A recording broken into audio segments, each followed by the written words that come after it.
Donald Trump claims that his only plan is to lower prices on all goods and services. However, if he tries to implement it, the result will likely be the opposite of what he expects. He states that gas prices, oil prices, and energy costs are too high. According to him, these high prices are the reason why grocery store prices are rising, because, as he puts it, it costs too much to transport goods. But in reality, this claim is completely false. Furthermore, even if Trump had not taken measures that have harmed the U.S. economy, it still wouldn't have led to a reduction in prices that consumers pay in stores or elsewhere. Yet, he insists that his plan will bring down prices. And, importantly, experts and economists today seem to agree on the opposite. This will not work. In reality, his proposals are not just misguided, but also completely ineffective. Moreover, everything he suggests will not lead to the desired result. In the end, his plan is not just untenable, it is based on mistaken assumptions. Had his recommendations been implemented, they would have had no positive impact on the economy and would have only worsened the problem that ordinary citizens are already facing. Both Saudi Arabia and U.S. oil companies have informed the Trump administration that they are not going to increase oil production. The reason for this decision is, in fact, quite sad and financially motivated. The issue is that if they increase supply and lower the price of oil, they will actually make less money. As a result, this will lead to significant losses, not profits. The International Monetary Fund pointed out that in order for Saudi Arabia to maintain stability in its economy, the country needs oil prices to stay at $90 per barrel. This is roughly the same price that was seen a few years ago when gas prices in some regions reached about $5 per gallon. However, today, the price of oil is only $72 per barrel, which is significantly lower than the required level.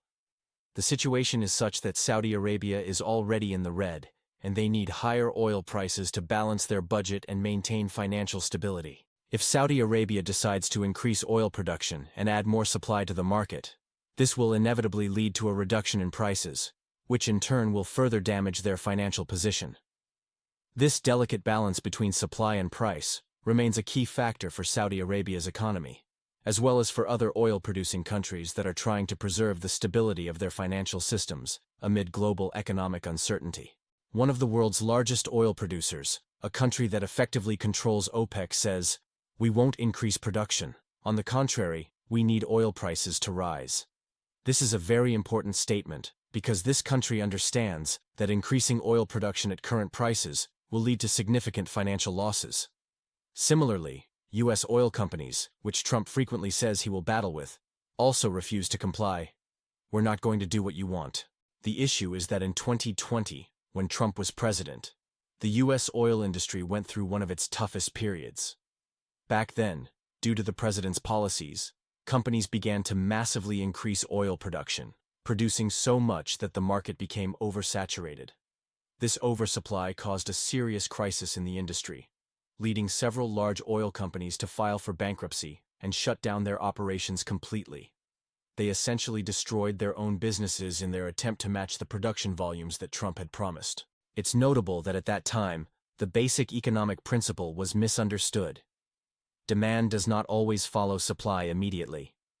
It was expected that if there was more oil, demand for it would automatically increase. But that didn't happen, and companies only realized their mistake over time.